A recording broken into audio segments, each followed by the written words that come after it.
What is positive psychology, the science of human flourishing? Welcome to this explainer. Today, we're unpacking a concept that literally has the power to change how you experience your everyday life. We're moving way beyond just getting by and figuring out the actual science behind living a deeply fulfilling life. Picture this. Two people get the exact same awful news. They both lose their jobs out of the blue. Person one reacts by completely withdrawing. They lose hope, isolate from friends, and truly believe things are never going to get better. But person two? Well, they're disappointed, obviously, but they react completely differently. They start exploring new opportunities, they pick up a few new skills, and eventually they pivot into an even better career path. So, what is going on here? Why do some people absolutely thrive despite major adversity, while others just struggle to keep their heads above water? Why are some folks naturally resilient, while others are totally unfulfilled even if they have all the wealth and status in the world? Well, solving this mystery required a massive shift in how we think about the human mind. Section 1. Fixing what is broken. For decades, traditional psychology was basically in the repair business. Researchers focused brilliantly on fixing human dysfunction, treating things like depression, trauma, anxiety, and addiction. And honestly, this work was incredible. It literally saved lives. Kind of like how traditional medicine treats physical disease. But positive psychology takes a different angle. It studies happiness, hope, resilience, and courage. Because just like physical health is more than just not being sick, mental health has to be about more than just fixing what's broken. Which brings up a really fascinating question. Does having absolutely no psychiatric diagnosis automatically mean you're happy? Think about that for a second. If someone has no anxiety, no depression, no official diagnosis at all, are they automatically living a joyous, fulfilled life? Well, no, not necessarily. They might still feel totally directionless or emotionally empty. It just proves that mental health is about thriving, not just surviving. Section 2. The birth of positive psychology. Back in 1998, a major turning point happened. Psychologist Martin Seligman became president of the American Psychological Association, and he challenged the whole field with this groundbreaking idea. He said, "Psychology has become very good at helping people move from -10 to 0, but how do we help people move from 0 to +10? I absolutely love that number line analogy. Healing trauma gets you from -10 to 0, but what actually gets you to +10? The wild part is how Seligman actually got to this idea. Before all this, he was famous for studying the exact opposite, a concept called learned helplessness. This is what happens when people face constant, unavoidable failure, and eventually they just stop trying. They start believing nothing I do even matters. You see it in students who bomb test after test, or employees stuck with toxic bosses. It's the dark side of our behavioral conditioning. But then he flipped the script entirely. He asked a massive, profound question. Wait, if helplessness can be learned, can optimism also be learned? This was the spark.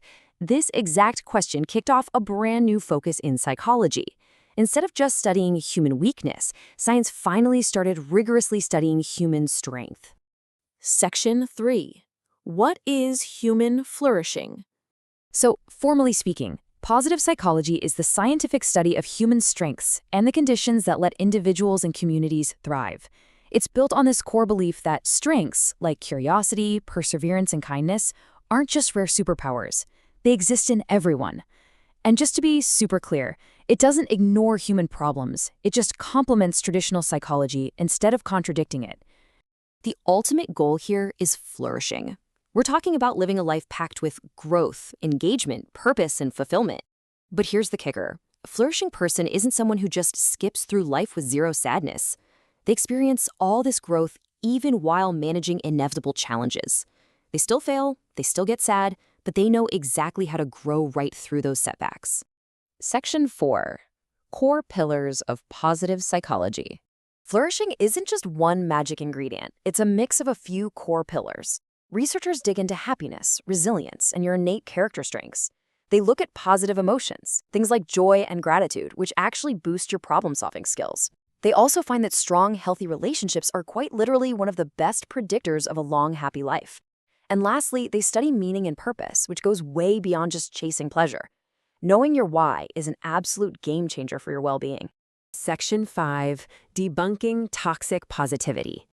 Now, we have to clear up a massive myth. A lot of folks hear positive psychology and think it means you have to be happy 24/7. That is blind positivity or toxic positivity, basically forcing a smile and ignoring anything negative. That's not science, that's just denial. Positive psychology actually teaches realistic optimism. It accepts that grief, anger, and fear are completely normal. The goal isn't to erase bad feelings, it's about developing the inner resources to cope with them and keep moving forward. Section 6. Real-world applications and impact. This is where the rubber meets the road. This science is everywhere now. In education, teachers use it to build growth mindsets so kids don't crumble under pressure. In the workplace, leaders apply it to fight burnout and keep teams genuinely engaged. Over in healthcare and counseling, doctors and therapists are helping people build emotional resilience and spot their own strengths to achieve real personal growth, even when they're navigating an illness. It's actively making people's lives better. So, to wrap all of this up, here is the big takeaway. Positive psychology is the science of human flourishing. It's the blueprint for how ordinary people can live truly extraordinary lives. It marks a monumental shift in history, where instead of just obsessing over what's wrong with us, we are finally studying what is right with us. It gives us an evidence-based roadmap to thrive, no matter what life throws our way. Which leaves us with a really powerful question.